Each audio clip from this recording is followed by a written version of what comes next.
Dear students, welcome back.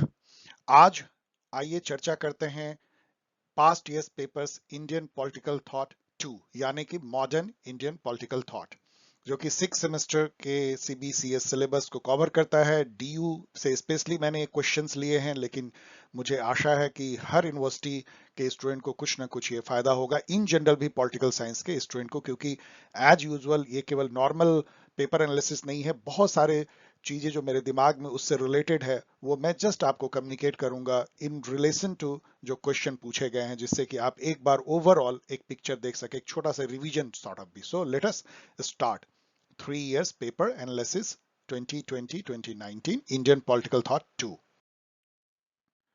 सबसे पहले syllabus बहुत स्ट्रेट फॉरवर्ड है। 11 इसमें थिंकर्स लिए हैं, जिसमें से एक तो आप निकाल दीजिए तो 10 थिंकर हैं। एक तो इंट्रोडक्शन है, जिसकी अभी वीडियो मैंने जस्ट डाली है, आप लोग देख रहे हैं। शुरुआत होती है राम मोहन रॉय से, जो कि फादर ऑफ इंडियन रिनेसा कहलाते हैं, या फादर ऑफ मॉडर्न इंडिया भी कहलाते हैं, जो उन्होंने वुमेन्स के राइट के लिए, उनके एजुकेशन के लिए, जिनको कि एक तरह का स्तंभ माना जाता है बंगाल में भी और भारत में भी। तो राम मोहन रॉय बहुत अच्छा है कि इससे हम लोग शुरुआत करते हैं। और सबके साथ आप देखेंगे कि एक पूंछ जुड़ा हुआ है, मतलब आपको ये कहा जा रहा है कि राम मोहन रॉय का मेनली आपको ये देखना है कि उन्होंने अधिकारों के लिए क्या कंट्रीब्यूशन दिया है, जो राइट्स है, वुमेन्स राइट्स से लेके सिविल राइट्स, पॉलिटिकल राइट्स, इस पे उनके क्या विचार हैं। नेक्स्ट जो है ग्रेट फेमिनिस्ट, इंडिया की फर्स्ट रेडिकल फेमिनिस्ट, उनके जेंडर पे क्या विचार हैं। फिर Vivekananda, one of the greatest Indian, उनकी आइडियल सोसाइटी जैसे कि प्लाटो ने दिया, उन्होंने भी कोशिश की, तो उसके उनके क्या विचार हैं। गांधी जी का एक लिमिटेड आपको केवल स्वराज पे पढ़नी है, उसके थ्रू मैंने कोशिश की थी उनके सारे विचारों को बताने की। अंबेडकर का सोशल जस्टिस, जिसके वो चैंपियन माने जाते हैं। टैगोर नेशनलिज्म के एक घोर एक विरोधी कह लीजिए, क्रिटिक नेशनलिज्म के, नेशन मतलब यूरोपियन नेशनलिज्म के, जो वेस्टर्न नेशनलिज्म है, तो उनके उस थीम पे आपको पढ़ना है। इकबाल, जिन्होंने मिल्लत या कम्युनिटी की परिकल्पना की, उसके बारे में। सावरकर जिन्होंने की हिंदुत्व की एक तरह की नई एक सोच उन्होंने दी, एक परिकल्पना की हिंदुत्व की, तो वो पढ़नी है। और नेहरू जी का सेकुलरिज्म, लेकिन उतना ही इंपॉर्टेंट है क्वेश्चन दे करके उनका सोशलिज्म भी, जो यहाँ लिखा हुआ नहीं है। और लोहिया का एक अलग टाइप का सोशलिज्म। सो ये बहुत अच्छा सिलेबस है, आगे भी हम लोग इस पे थोड़ी सी चर्चा। सिलेबस जानते हैं मैं आपको क्यों बार बार सिलेबस पर फोकस करता हूं, क्योंकि क्वेश्चन सेटर सीधा इन वर्ड्स को ईज आर हेयर देयर लगा करके क्वेश्चन बनाते हैं। आप इसको गौर कीजिए, आपको क्या क्वेश्चन पूछा जाएगा वो यहाँ छिपा हुआ है। यदि आपने मॉडर्न पॉलिटिकल फिलॉसफी पे देखा है तो आपको थोड़ी इसमें रिपीटेशन लग सकती है, लेकिन कुछ चीजें इसमें भी नई हैं। ओबी में आपको पता है कि ये मेमोरी बेस्ड नहीं रह गया, अब आपको बुक्स, नोट्स, गाइड अवेलेबल हैं। अच्छी बात है, ये होना चाहिए। लेकिन उसमें एक प्रॉब्लम है कि केवल 6 ही क्वेश्चन पूछते हैं। 8 क्वेश्चन के बजाय आपके पास ऑप्शंस कम होते हैं, आप चैप्टर कम छोड़ सकते हैं, मतलब सेलेक्टिव स्टडी नहीं कर सकते हैं। 4 आपको जवाब देने होते हैं। तो और घर से देने में प्रॉब्लम क्या होती है, दो प्रॉब्लम होती है। एक कि आपको फोकस ज्यादा करना पड़ता है, क्योंकि आप उस तरह से सचेत नहीं होते जैसे एग्जामिनेशन हॉल में होते हैं। और दूसरा, आपके बॉडी में एड्रिनल भी फ्लो नहीं करता है। एक बायोलॉजिकल फैक्ट है कि जब हम चैलेंज्ड होते हैं तो बॉडी में हमें ज्यादा एनर्जी फील होती है, बिकॉज एड्रिनल हार्मोन निकलती है। वो भी घर में निकलना थोड़ा मुश्किल होता है, उसके चलते आप बहुत पम्प्ड अप फील नहीं करते हैं। तो ये एक इशू है, फोकस भी करना। स्ट्रैटेजी में देखिए कि 11 थीम है और आपको क्वेश्चन तो 6 ही पूछेंगे। अभी एक बहुत बड़ा इशू है क्वेश्चन सेटर के लिए, कौन से 5 को छोड़ दें वो। तो मैंने 4-5 साल के क्वेश्चन देख के ये समझा है कि ये 6 से वो जरूर पूछते हैं लगभग। इंट्रोडक्शन से पूछेंगे, राम मोहन रॉय से पूछेंगे, विवेकानंद, अंबेडकर, गांधी, टैगोर और रमाबाई। बाकी को लगभग आप समझिए छोड़ देंगे, या ऐसा भी हो सकता है कि इस बार 1-2 उधर से ले आए और 4 इधर से लें, ऐसा हो सकता है। लेकिन इसको आपको नहीं छोड़ना है, ये जो 6 टॉपिक हैं इनको आपको जरूर पढ़ना है। देन ये मैं दूसरी बार आपको बता रहा हूं, लेकिन यहाँ मैंने एग्जाम्पल अलग लिया है। आपको क्वेश्चन ऑफ बीट पूछ सकते हैं, क्योंकि उनको फील होता है कि आपके पास बुक्स और गाइड की एक्सेस है, तो क्यों इनको सीधा क्वेश्चन दे, इसलिए थोड़े ओबी में क्वेश्चन टेढ़े हो सकते हैं। टेढ़े क्वेश्चन को सीधा करना होगा आपको। और टेढ़े क्वेश्चन कहते किसको हैं, वो केवल लैंग्वेज का प्ले होता है, भाषा की का खेल होता है, वर्ड का। जैसे मैं आपको एक एग्जांपल दे रहा हूं। Tagore's deep faith in humanism has informed his views on nationalism. अभी पहली बार सुन के आप बोले क्या क्वेश्चन पूछा जा रहा है, ह्यूमनिज्म और इसे मिला दिया गया। बट एक्चुअली इसके लिए करना क्या चाहिए आपको, इसको 5 बार पढ़िए, इसका हिंदी वर्जन पढ़िए। हिंदी वर्जन क्यों? क्योंकि ये ट्रांसलेशन कोई दूसरा आदमी करता है, प्रोफेसर साहब ने सेट किया इंग्लिश में, ट्रांसलेशन कोई हिंदी अनुवादक करता है, उस ट्रांसलेशन में वो पूरा भेद खोल देता है कई बार। तो आपको हिंदी वर्जन से उसको समझने में आसानी मिलेगी, इसलिए हिंदी वर्जन पढ़िए, अनट्विस्ट कीजिए इसको। यदि अनट्विस्ट करेंगे 5-6 बार पढ़ने के बाद तो आपको ये ऐसा नजर आएगा, discuss Tagore's view on nationalism. ये सिंपल क्वेश्चन है। ये कहता क्या है, बेसिकली टैगोर का जो नेशनलिज्म है वो उनके ह्यूमनिज्म की जो उनके विचार हैं या उनका जो सोच है या फेथ है उसी से निकलता है। क्योंकि उनके अनुसार से ह्यूमन जो है वो अनडिवाइडेड एक चेन है, वो जितने भी लोग हैं वो एक ट्री के ब्रांचेज हैं, चाहे भारत हो, यूरोप हो, अमेरिका हो। ऐसे में नेशन जो है वो बाउंड्री से ह्यूमैनिटी को डिवाइड करता है। ह्यूमन ह्यूमन एक है, उनका फेट एक है, उनकी सोच एक है, वो विश्व बंधुत्व की भावना रखते थे और उनको फील होता था कि नेशन बांटता है, वो लोगों में भेद पैदा करता है और उसको एक तरह से होमोजेनाइज करता है, मतलब लोगों की इंडिविजुअल सोच को भी वो जो है, जो मिल बोलते थे, आपको अलग सोचने से वो मना करता है, आपको एक भीड़ में तब्दील करता है और आपको एक नशे में ले जाता है, जिससे कि आप देश और राष्ट्र के नाम पे जो है आप वॉर करने के लिए तैयार हो जाए, हत्या करने के लिए तैयार हो जाए, आपकी सोच को नीचे ले जाता है। ये उनके विचार थे, ये सब ह्यूमनिज्म से आते हैं। तो इसलिए क्वेश्चन बन जाता है, discuss Tagore's view on nationalism. उसमें आप ये कह सकते हैं कि उन पर जो इफेक्ट था वो उनके ह्यूमनिज्म का था, जो ये क्वेश्चन कहता है। देन इससे रिलेटेड जो रिलेवेंट पॉइंट है वो खोज लीजिए। यदि आप अनट्विस्ट बहुत ज्यादा नहीं भी कर पाते हैं तो अप्रोक्सीमेट आंसर लिखिए, लेकिन स्टैंडर्ड लिखिए। अप्रोक्सीमेट क्या है? लगभग, मतलब आपका ये थीम है मान लीजिए, इसके इर्द गिर्द भी आप घूम के आंसर सोशल साइंस में लिख सकते हैं। साइंस की तरह एग्जैक्ट आंसर कुछ भी नहीं होता है, लेकिन यदि आप इर्द गिर्द भी घूम रहे हैं तो स्टैंडर्ड फ्रेजेज यूज कीजिए। स्टैंडर्ड जो है वो वाक्य लिखिए। आपको पता है मैंने स्टैंडर्ड फ्रेजेज क्या है वो मैंने अपने एग्जाम गाइड में बार बार अंडरलाइन कर दिया है, वायलेट कलर से दिया है, वो उसको लिखिए उसमें। तो उससे आपका आंसर स्टैंडर्ड बनेगा। जो चेक करने वाले जो एग्जामिनर होते हैं वो स्टैंडर्ड फ्रेजेस देखते हैं, स्टैंडर्ड पॉइंट्स देखना चाहते हैं और समझ जाते हैं कि हाँ स्टूडेंट समझ गया है। इसलिए अप्रोक्सीमेट बट स्टैंडर्ड आंसर लिखिए घूमे हुए क्वेश्चन का। ये तो मैं आपको एक रिपीट कर रहा हूं, लेकिन आपको लगता होगा सर क्यों बार बार कहते हैं, इसलिए क्योंकि मैंने इसमें काफी काफी मेहनत की है आप लोगों के लिए। मेरा पैशन है वो एक अलग इशू है, लेकिन मैं जेन्युइनली फील करता हूं कि एक अच्छा आंसर लिखने में हमें मदद करनी चाहिए, और नॉट नॉट ओनली आंसर लिखने में, आपको सोचने पे विवश करने में। इसीलिए मैंने एग्जामिनेशन गाइड लिखा है। तो वो उसको देखने से पहले, एग्जामिनेशन गाइड को पढ़ने से पहले 5-6 बार जरूर मेरे सारे वीडियो को देखिए, तब जो है गाइड को पढ़िए, और एटलीस्ट 5-6 बार पढ़िए। जब मैं आपको 5-6 बार बोलता हूं तो आपको लगता होगा इतनी ज्यादा बार, हम लोग ऐसे बोलते थे 8-9 बार अपने स्टूडेंट पीरियड में भी। तो आप 5-6 बार पढ़िए और गेस कीजिए, इंटेलिजेंट गेस करना चाहिए ऐसे टाइप में। मैंने अभी आपको बताया कैसे अभी गेस 6 टॉपिक को हम लोग निकाला। और ब्रीफ में लिखिए, सक्सिंक्ट आंसर लिखिए, मतलब ब्रीफ, अधिक से अधिक 800 से 1000 वर्ड, प्लीज इससे ज्यादा मत लिखिए।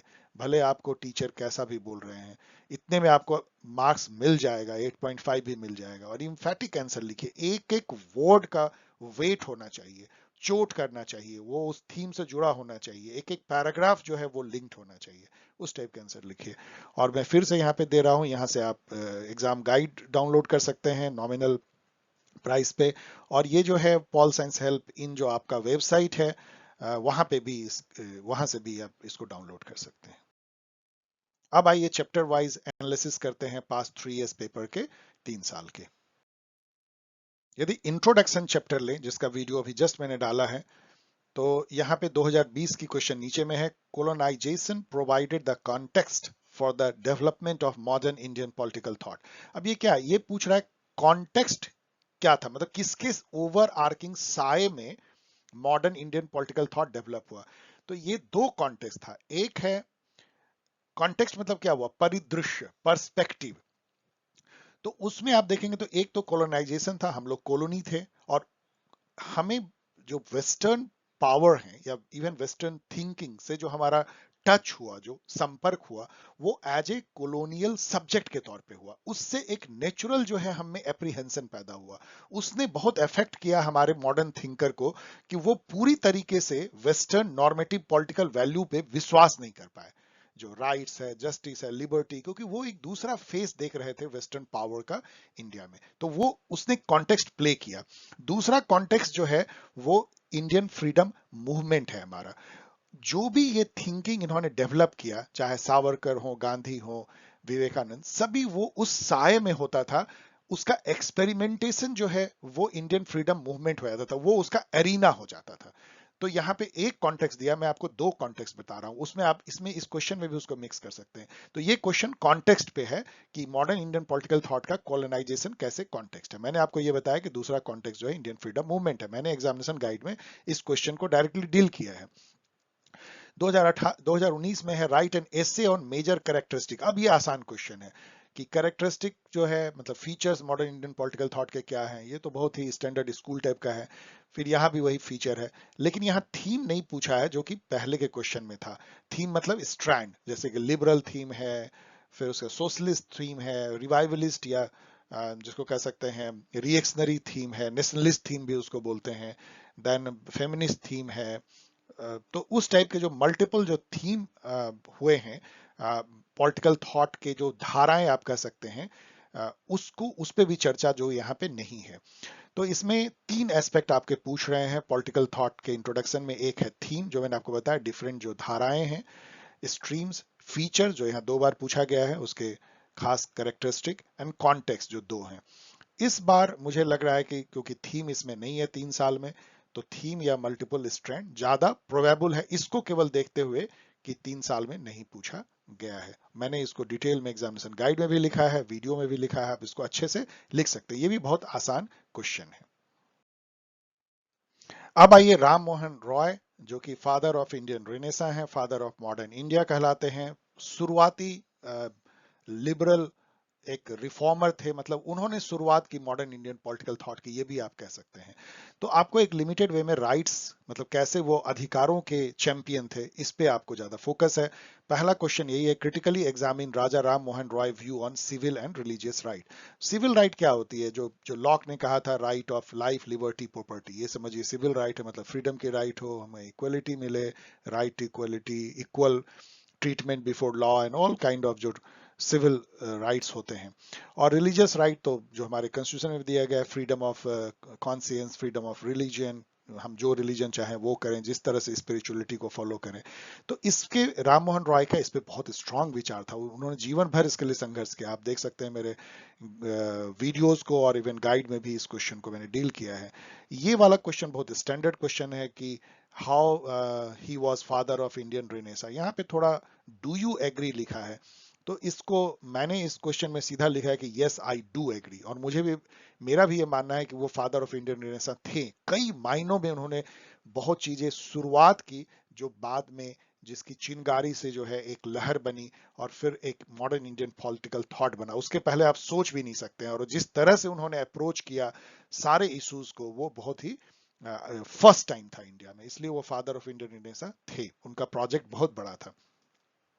2018 में क्वेश्चन है, evaluate Raja Ram Mohan Roy's contribution to political and religious right. अब पॉलिटिकल राइट क्या होता है? ये सिविल राइट से थोड़ा अलग है। सिविल एंड पॉलिटिकल राइट हम बोलते हैं।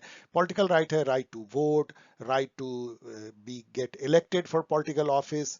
हमें कोई भी पॉलिटिकल पार्टिसिपेशन का मतलब बराबर का हक है। कोई भी पॉलिटिकल ऑफिस में हम ऑक्युपाई कर सकते हैं, कोई भी प्राइम मिनिस्टर बन सकता है, कोई भी प्रेसिडेंट बन सकता है।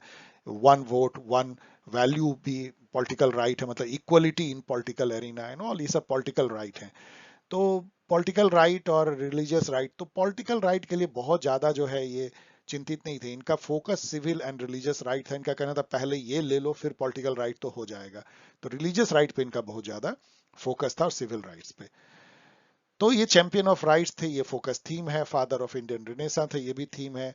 तो इस बार जो है राइट्स पे तो पूछा ही जा सकता है, क्योंकि हर बार देखिए राइट्स यहाँ भी है। लेकिन जो नहीं पूछा गया है वो पूछा सकता है। एक बार क्वेश्चन पूछा गया था कि कैसे उन पे वेस्ट का बहुत ज्यादा इन्फ्लुएंस है, western culture, western civilization, western political thought, वो कैसे इन्फॉर्म करता है उनके पूरे ही पॉलिटिकल थॉट को, इस पे क्वेश्चन हो सकता है। और ये मॉडर्न एजुकेशन सिस्टम पे भी उन्होंने बहुत काम किया था। आपको पता है कलकत्ता का presidency college and many many other institution जो है उन्हीं के द्वारा खोला गया है। तो खासकर वुमेन्स एजुकेशन के लिए मॉडर्न एजुकेशन उन्होंने संस्कृत से हट करके modern science, math and in सब की पढ़ाई की जिक्र किया। तो वो उस पे भी क्वेश्चन पूछा जा सकता है शायद, क्योंकि ये सब नहीं पूछा गया और पहले पूछा गया था।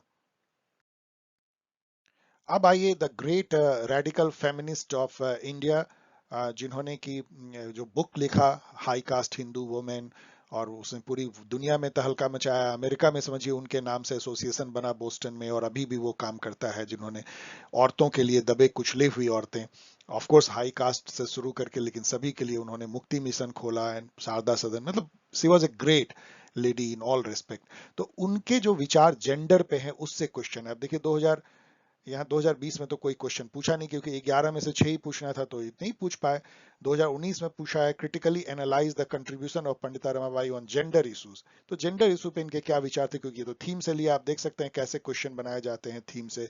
अब यहाँ भी कास्ट केवल मिला दिया है जेंडर में, तो कास्ट पे, जबकि इनका कास्ट पे बहुत ज्यादा क्रिटिक ये थी नहीं, आप मेरे एग्जाम गाइड में भी देख सकते हैं। कास्ट पे ये एक तरह से एम्बी वायलेंट थी, जैसे कि गांधी जी थे। ऑफ कोर्स ये कास्ट सिस्टम को लाइक नहीं करती थी, लेकिन इनको कोई बहुत खास उससे उस तरह से एलर्जी नहीं थी जितना कि अंबेडकर जी को था, या जितना इनको जेंडर इशू पे था। ऑफ कोर्स क्योंकि ये हाई कास्ट की खुद ही थी, तो ये हाई कास्ट वुमेन की जो जेंडर बेस्ड इश्यूज है उस पे इनका ज्यादा फोकस था। फिर भी आप कास्ट पे बहुत कुछ लिख सकते हैं। और फिर यहाँ पे उनके व्यू जो है जेंडर पे, तो आप देख सकते हैं कि कैसे जो है थीम से कैसे क्वेश्चन बनता है। मैं बार बार ये बता रहा हूँ आपको। तो इस बार भी आप जान लीजिए कि इनके जेंडर पे क्या थीम थे, इनका क्या कंट्रीब्यूशन था। इस पे इस टाइप के क्वेश्चन इसको दे सकते हैं जो पहले पूछे गए हैं, कि कैसे इन्होंने अपने लाइफ चॉइसेस से और अपने राइटिंग से उस समय के जेंडर इश्यूज को जो है मेन स्ट्रीम बना दिया। मतलब इनका जो खुद जीवन था वही एक बहुत बड़ा आदर्श बन गया इंडिया के वुमेन के लिए, कि एक विधवा औरत जो है और जिसके परिवार में एक भी मर्द नहीं है, वो कैसे पूरी दुनिया को जीत सकती है बिना किसी मर्द के सहारे के। तो ये खुद ही जो है इनका जीवन खुद एक प्रेरणा का स्रोत बन गया।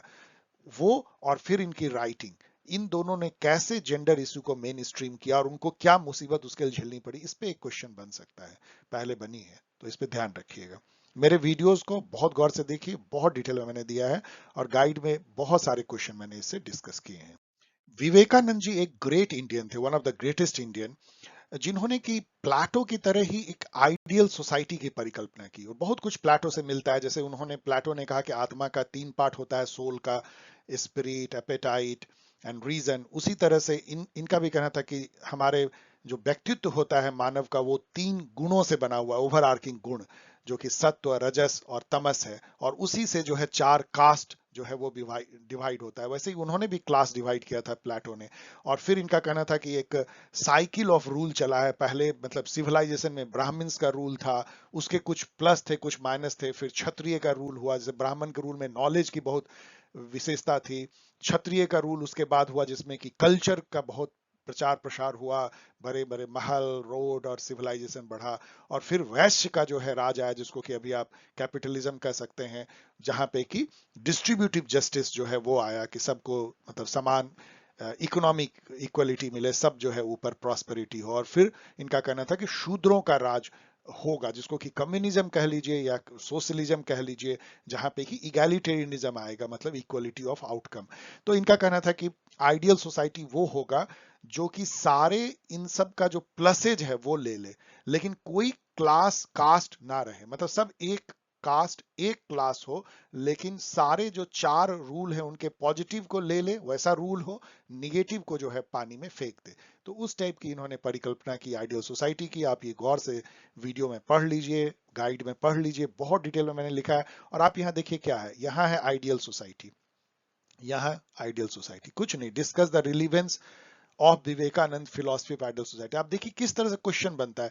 केवल इन्होंने विवेकानंद तो लिखना ही था, फिलोसफी लिखना ही था, डिस्कस लिखना ही था, रिलीवेंस तो ठीक है, तो ये इन्होंने केवल आइडियल सोसाइटी लिख दिया, क्वेश्चन बन गए। यहां भी देखिए क्या है, उनके व्यू क्या थे। क्रिटिकली तो किसी में लिख दीजिए, क्रिटिकली एग्जामिन स्वामी विवेकानंद, ये तो उनका नेम हो गया, व्यूज ऑन आइडियल सोसाइटी। फिर यहाँ पे discuss Vivekananda views on ideal society, यहाँ तो कुछ भी इन्होंने इधर उधर कुछ लिखा भी नहीं। तो आप देखिए कैसे थीम से क्वेश्चन बनता है, इस चीज को समझिए, और इधर एक बार आप समझ जाएंगे तो आप क्वेश्चन खुद गेस करने लगेंगे। अब यहाँ फोकस थीम जो आइडियल सोसाइटी है उससे हट के कुछ पूछ नहीं रहे हैं, इस बार भी ज्यादा चांस है कि वही पूछेंगे। उसमें थोड़ी बहुत उनके जो रिलीजियस थॉट है उसको भी डिस्कस कर सकते हैं, थोड़े बहुत उनके जो ह्यूमनिज्म के थॉट हैं वो भी बहुत बड़ा उनका एक ह्यूमनिज्म भी काफी एक उनकी सोच थी रविन्द्रनाथ टैगोर के जैसा, तो वो भी आप डिस्कस कर सकते हैं, तो उसको मिला सकते हैं आइडियल सोसाइटी में। तो ये है, इस बार भी ऐसा ही क्वेश्चन पूछे जाने की संभावना है। गांधी जी तो इतने उनके उनके तो पूरी उस पे पूरी वीडियो सीरीज बन सकती है, पूरी बुक लिखी गई है गांधीयन थॉट पे। यहाँ पे आपको एक लिमिटेड वे में केवल उनके स्वराज के कॉन्सेप्ट को जानना है, लेकिन मैंने कोशिश की थी उस वीडियो में कि इसके थ्रू उनके सारे ही कॉन्सेप्ट को थोड़ा थोड़ा आप टच कर लें।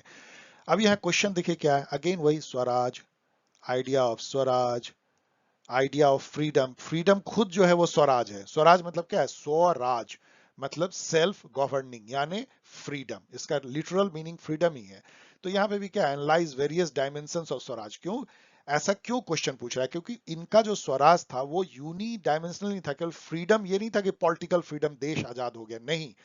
इनका कहना था कि एक व्यक्ति कैसे आजाद होता है, वो आजाद तब होता है जब उसको अपने पे मास्टरी हो, अपने पे कंट्रोल हो, अपने जिसको पॉजिटिवली वो फ्री हो, जिसको इमैनुअल कांत भी बोलते हैं मोरली फ्री हो, मोरली परफेक्ट हो, मोरली वो रीजनरेटेड ह्यूमन हो, मतलब जिसको अपने ऊपर कंट्रोल हो। आप गांधी जी को याद कीजिए, वो जो है मोरली परफेक्ट पर्सन थे। तो उस टाइप का जो पर्सन है उसको वो इंडिविजुअल फ्रीडम है। एक कम्युनिटी कब फ्री है, कम्युनिटी तब फ्री है जबकि वो सरकार की तरफ ना देखे, वो ये ना देखे कि सरकार हमको पैसे देगी, सब्सिडी देगी, बीज देगी, खाद देगी, हमें कुछ कर देगी तो हम रोड बना देगी। जो कम्युनिटी खुद अपने को गवर्न करना जाने, खुद अपना प्रॉब्लम सॉल्व करना जाने, सेल्फ गवर्निंग कम्युनिटी, जो अपने आप में सेल्फ रिलायंट हो, जो अपना कपड़ा खुद बुने, जो अपना अनाज खुद उगाए और दूसरे से वो लिमिटेड ट्रेड करके अपनी सारे चीजों को और सुख से वो रहे, तो उस टाइप के स्वराज का कल्पना उन्होंने ऐसे किया कि इंडिविजुअल कब फ्री है, कम्युनिटी कब फ्री है, पॉलिटिकल फ्रीडम किसको बोलते हैं, इकोनॉमिक फ्रीडम किसको बोलते हैं, उसके कई डायमेंशन है। आप प्लीज जो है वीडियो को देखिए मेरे, और एग्जाम गाइड को देखिए, कितने तरह से डायमेंशन जो स्वराज के हैं, इसके कई डायमेंशन है।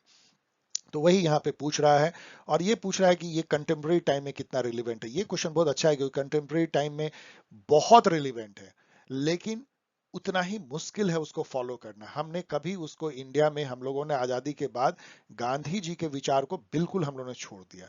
हम लोग केवल गांधी का नाम लेते हैं, लेकिन हम लोग उनके रास्तों पे बिल्कुल नहीं चल रहे हैं। तो इसीलिए ये रिलेवेंट है कि नहीं, इस पे आप दोनों तरीके से लिख सकते हैं। रिलेवेंट है मेरे अनुसार से, लेकिन उतना ही मुश्किल है उस पर चलना। उसके लिए आपको गांधी के गुण अपनाने पड़ेंगे। अब यहाँ पे आइडिया ऑफ स्वराज, फिर वही एकदम सेम क्वेश्चन है, do you think it is relevant. अब ये दोनों क्वेश्चन एक बिल्कुल सेम है, एकदम सेम। और यहाँ पे discuss idea of Gandhi's idea of freedom, तो आप सीधा लिख दीजिए गांधीज आइडिया ऑफ स्वराज, दोनों में कोई फर्क नहीं है, ये केवल लैंग्वेज का खेल है। तो इस बार भी आपको जो है उनके स्वराज और उनके डायमेंशन पे ही क्वेश्चन आएगा। उससे जुड़े हुए कुछ क्वेश्चन हो सकता है कि ओसनिक सर्कल जो एक self governing community of communities का कॉन्सेप्ट था वो पूछ सकते हैं। ग्राम स्वराज आपको एक जोड़ दिया जा सकता है। ये सब सब एग्जामिनेशन गाइड में मैंने कोशिश किया है, इन सब जो जो इधर उधर के जो ट्विस्टेड क्वेश्चन है उसको भी लेने का आप देख सकते हैं।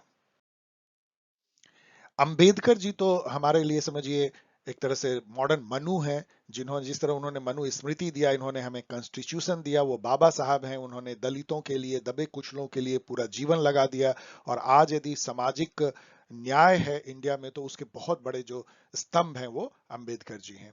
तो अंबेडकर जी सोशल जस्टिस, आप समझ सकते हैं इससे रिलेवेंट और क्या हो सकता है जो उनका थीम दिया गया है। अब हर जगह देखिए सोशल जस्टिस। अब यहाँ एनहाइलेशन, एनहाइलेशन ऑफ कास्ट जो यहाँ पे है वो क्यों है इतना इंपॉर्टेंट। ये दो क्वेश्चन एनहाइलेशन ऑफ कास्ट पे क्यों है समझिए। उसका कारण ये है कि सोशल जस्टिस उनका कहना था तभी आएगा जब कास्ट सिस्टम एबोलिश होगा, जब एनाइलेट हो जाएगा, मतलब बिल्कुल उसका नष्ट कर देगा। उनका कहना था कि कास्ट सिस्टम सोशल इनजस्टिस लाता है। सोशल जस्टिस क्या है, पहले तो जस्टिस न्याय, और सामाजिक न्याय मतलब समाज में हर आदमी का दर्जा बराबर हो, कोई ऊंच नीच ना हो, कोई छुआछूत ना हो, सबको बराबर जो है वो अपॉर्चुनिटी मिले, फेयर इक्वल अपॉर्चुनिटी लाइफ में आगे बढ़ने का, अपना जीवन को फ्लरिश करने का।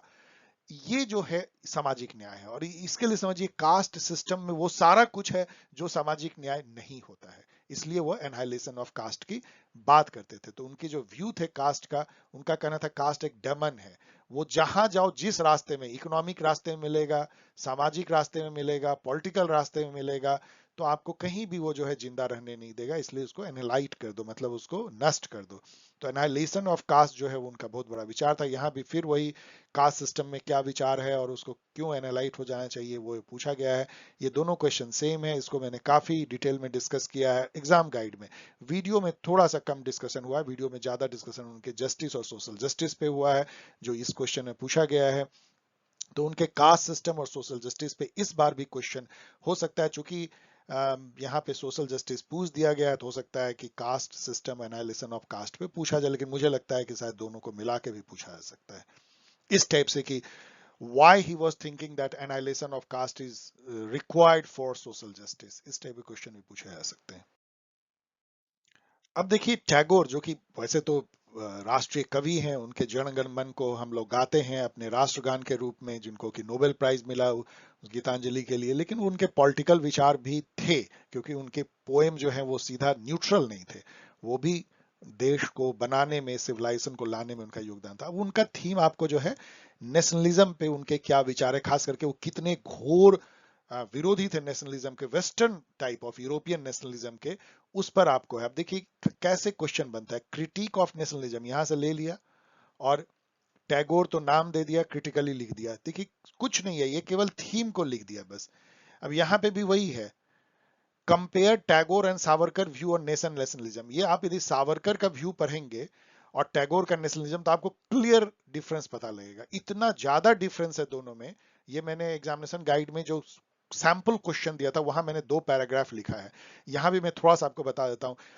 देखिए सावरकर जो है वो वेस्टर्न नेशन के सपोर्टर थे, जो वेस्टर्न नोशन ऑफ नेशन है, जहां पे कि एक पर्टिकुलर आइडेंटिटी के बेसिस पे एक टेरिटोरियल नेशन की परिकल्पना की जाती है।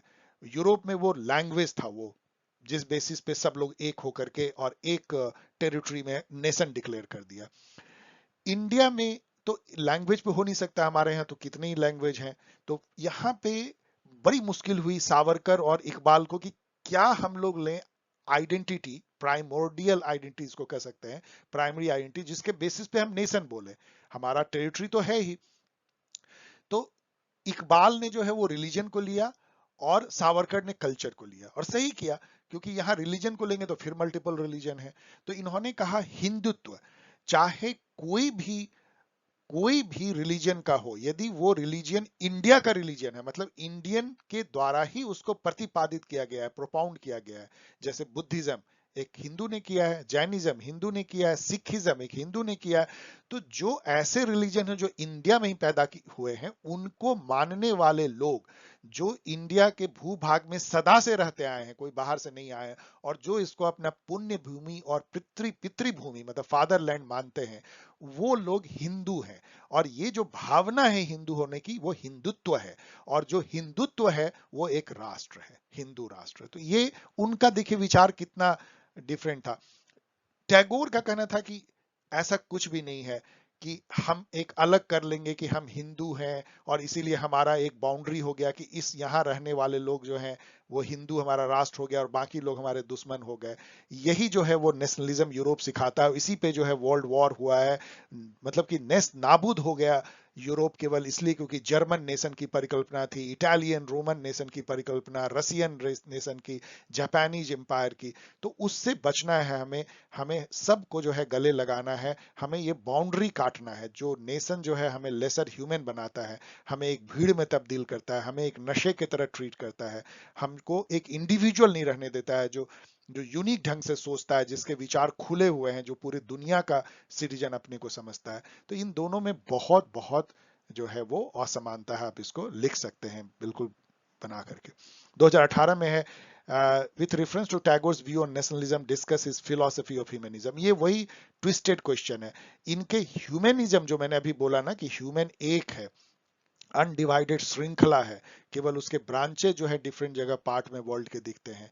कॉस्मोपॉलिटिनिज्म जिसको कह सकते हैं, विश्व बंधुत्व की भावना जिसको कह सकते हैं, मतलब ह्यूमन एक है, यूनिवर्सलिज्म।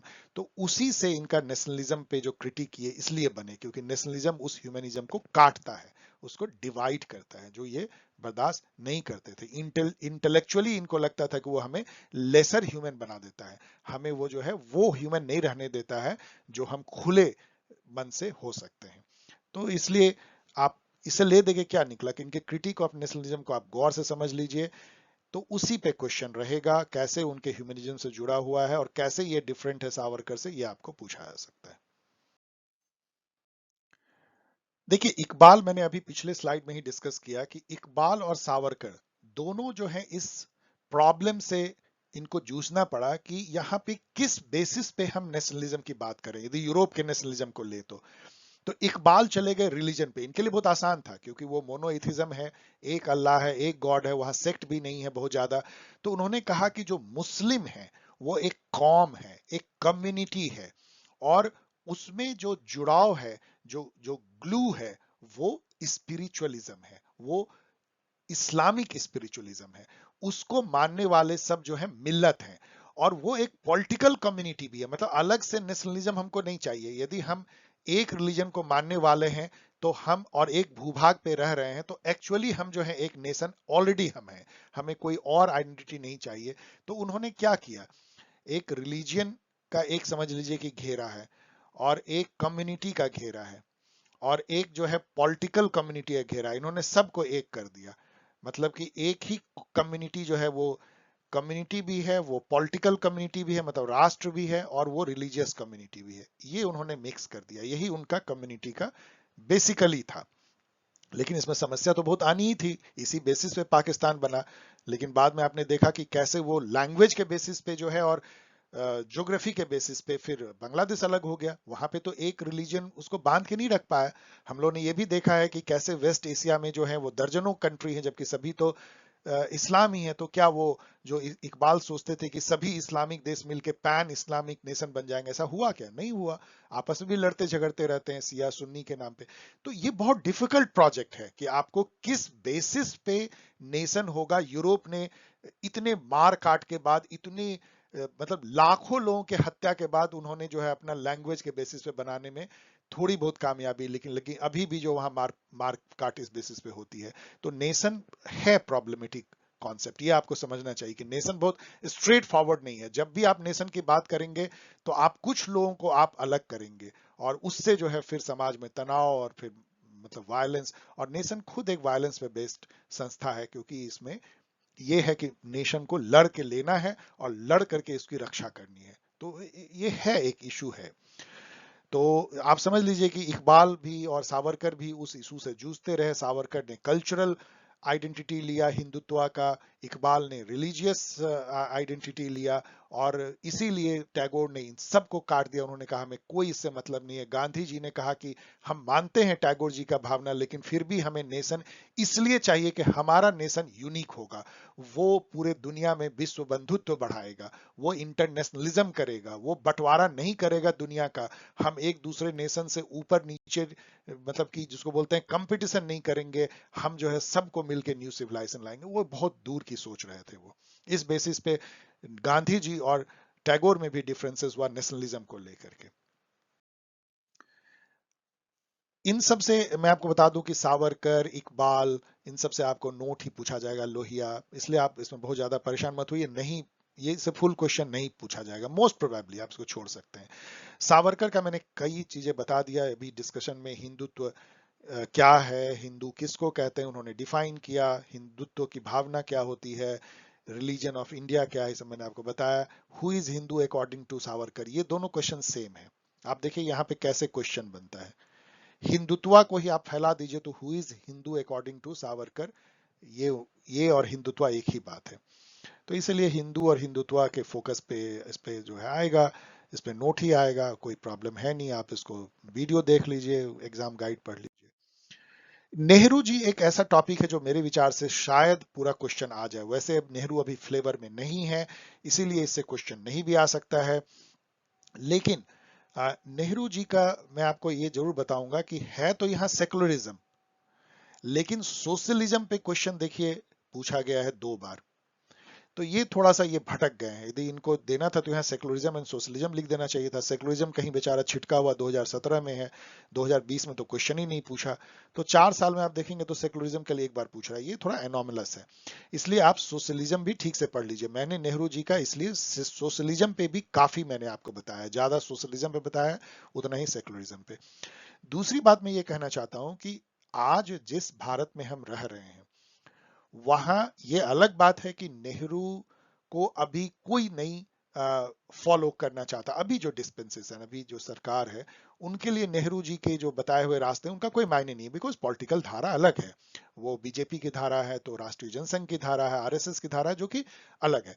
लेकिन सबसे मजेदार बात यह है कि आज जो इंडिया है वो नेहरू जी के ही रास्ते पे चल रहा है। प्रॉब्लम ये है उसको बदल नहीं पा रहे हम लोग। यानी क्या, सेकुलरिज्म जो आपका है, जो कॉन्स्टिट्यूशन में लिखा गया है, वो नेहरूवियन सेकुलरिज्म है। वो सेकुलरिज्म क्या है, जो लगभग वेस्टर्न है, जहां पे कि स्टेट एकदम न्यूट्रल अंपायर है। वो किसी रिलीजियन को फेवर नहीं करेगा, वो सबको जो है एक नजर से देखेगा, लेकिन वहां इंटरवीन करेगा जहां कोई फंडामेंटल राइट आड़े आ रही है तो वहां इंटरफेयर करेगा। और वो भी सेलेक्टिव इंटरफेयर हुआ, आपने देखा है, उसके चलते बहुत सारी बुराइयां भी हुई है। सोशलिज्म भी जो आज इंडिया में आज भी जो चल रहा है, वो नेहरूवियन सोशलिज्म से उबर नहीं पाए हैं। मिक्स्ड इकोनॉमी, मतलब प्राइवेट भी है, सरकारी भी है। क्या कोई पब्लिक सेक्टर बंद हुआ क्या? पब्लिक सेक्टर भी स्टील उगाता है, प्राइवेट सेक्टर भी, पब्लिक सेक्टर हवाई जहाज उड़ाता है, प्राइवेट सेक्टर भी, पब्लिक सेक्टर जो है वो बिजली देता है, टेलीफोन देता है, और प्राइवेट सेक्टर भी। तो ये जो मिक्स्ड इकोनॉमी है उससे भी हम नहीं उबर पाए हैं। मेरे कहने का मतलब है कि भले कितना भी नेहरू जी को हम इररिलेवेंट अभी माने, लेकिन एक्चुअली हम नेहरूवियन इंडिया में ही अभी भी रह रहे हैं, उससे उबर नहीं पा रहे हैं। इसलिए ये बहुत इंपॉर्टेंट है, इससे फुल क्वेश्चन पूछा जा सकता है। तो आप गौर से जो है वो देख लीजिएगा, एग्जाम गाइड को भी और वीडियोस को भी। ये दोनों जो उनका जो सेकुलरिज्म है, जिसको बहुत बुराई की जाती है कि ये तुष्टीकरण की नीति है, मतलब क्योंकि वो ना, देखिए नेहरू जी, मैं एक बात और आपको ऐड कर रहा हूँ, Nehru ji will Kamalika type के मल्टी कल्चरलिज्म को मानते थे। मतलब जहां पे ये है कि माइनॉरिटी को आपको उस तरह से ट्रीट करना है जैसे घर में कोई एक कमजोर बच्चा होता है जिसको कि माँ बाप थोड़ा फेवर करता है। तो जो मजबूत बच्चे होते हैं वो हमेशा कहते हैं कि आप तुष्टीकरण की नीति कर रहे हो। ये नेहरू जी का था। तो उस पे बहुत बुराई भी होती है कि आप वो इसलिए नहीं फेवर कर रहे हो कि आप वो उस टाइप से कमजोर बच्चा, आप उसका वोट लेने के लिए कर रहे हो। तो उसमें कहीं ना कहीं सच्चाई भी हो जाती है। तो ये दोनों चीजें जब घाल मेल कर जाती हैं तो जो मेजोरिटी कम्युनिटी होता है उनको लगता है कि ये तो बहुत गलत है कि वोट लेने के लिए आप माइनॉरिटी कम्युनिटी को तुष्टीकरण करो या अपीजमेंट करो। तो ये सब चीजें जो है उनकी बुराई है, वो सब मैंने डिस्कस किया है। उसी तरह से उनके सोशलिज्म की भी बहुत घोर बुराई की जाती है कि उस पर हिंदू रेट ऑफ ग्रोथ हुआ, बहुत स्लो हमारा इकोनॉमिक डेवलपमेंट हुआ। जैसे चाइना जो है वो कैपिटलिज्म के रास्ते पर बढ़ के जितना तेजी से किया, उतना नेहरू जी के मिक्स्ड इकोनॉमी से नहीं हुआ। एक ढोंग था, वो कैपिटलिज्म था एक्चुअल, लेकिन उसको मिक्स्ड इकोनॉमी कहा गया एंड ऑल। उसमें एग्रीकल्चर की बहुत ही बदहाली हुई, रूरल डेवलपमेंट का केवल छद्म हुआ एंड ऑल। तो ये सब आप देख लीजिए, काफी बहुत इंपॉर्टेंट मेरे हिसाब से नेहरू जी को समझना, पढ़ना अभी के एक पॉलिटिकल साइंस स्टूडेंट के लिए इसलिए जरूरी है, मैं तीसरी चौथी बार कर रहा हूं, क्योंकि हम नेहरूवियन भारत में ही अभी भी रह रहे हैं। प्रॉब्लम यह है कि हम उसको बदल नहीं पाए हैं, लेकिन बुराई उसकी करते हैं। फाइनली स्टूडेंट, लोहिया जी जो हैं वो सोशलिज्म है, इनका अलग टाइप का सोशलिज्म था। इस पे भी आपको केवल नोट्स आ सकता है, इसको छोड़ भी सकते हैं। थर्ड वे कहते हैं उन्होंने, नेहरूवियन सोशलिज्म और गांधीयन फिलॉसफी, मार्क्सिज्म सबको मिला करके एक अलग फ्लेवर का सोशलिज्म दिया, जो कि कांग्रेस के सोशलिज्म से अलग था। तो लोहिया और सोशलिज्म क्वेश्चन पूछा जा रहा है, देखिए कैसे क्वेश्चन बनता है। अब यहाँ पे एक ऑफ बीट क्वेश्चन उन्होंने पूछ दिया, कास्ट क्वेश्चन पे उनके क्या विचार थे। तो ये थे उनके बहुत सारे विचार, वो कास्ट के भी घोर जो है वो विरोधी थे। नॉट लाइक अंबेडकर, वो सबको साथ लेके चलना चाहते थे। इसके अलावा उनका ना 4 पिलर्ड स्टेट को चौखंबा राज बोलते हैं, इस तरह के कई उनके प्रोग्राम थे जो मैंने यहाँ दिया भी है, जैसे कि जेल, वोट, स्पेट, जाति तोड़ो, दाम बांधो, खर्चा बांधो एंड 60-40, इस टाइप के मैंने काफी वीडियो में जो है एक्सप्लेन किया। उन सबको पढ़ लीजिए, वो उससे थोड़े बहुत क्वेश्चन पूछे जा सकते हैं। लेकिन उनका सोशलिज्म मेन है और बहुत इनोवेटिव उनके सोशलिज्म के आइडियाज थे, उसको आप गौर से देख लीजिए। और आप चाहें तो इन सब टॉपिक को, सावरकर, सोशलिज्म, जो लोहिया की, इसको और इकबाल को छोड़ सकते हैं। लेकिन चूंकि अभी चूंकि जो शासन है वो सावरकर जी उनके लिए बहुत रिलीवेंट है, क्योंकि उनके ही विचारों पे जो है, हिंदुत्व के विचारों पे अभी जो है काफी फोकस है। तो हो सकता है कि आपको उसके चलते सावरकर पे फुल क्वेश्चन आ जाए, इस बात का भी ध्यान रख लीजिए। इसलिए मेरी सलाह है कि सावरकर को थोड़ा गौर से पढ़ लीजिए, लेकिन लोहिया और इकबाल से तो डेफिनेटली क्वेश्चन आने की संभावना नहीं है। यदि आपके प्रोफेसर चाहेंगे तो नेहरू से शायद एक क्वेश्चन आ जाए, उस केस में शायद उधर वो रमाबाई को हटाना पड़ेगा, या विवेकानंद को, तो वो बहुत डिफिकल्ट होगा। फेमिनिस्ट तो रखना पड़ेगा रमाबाई को, तो हो सकता है टैगोर को वो हटा दे। तो इस तरह से आप परम्यूटेशन कॉम्बिनेशन सोच सकते हैं।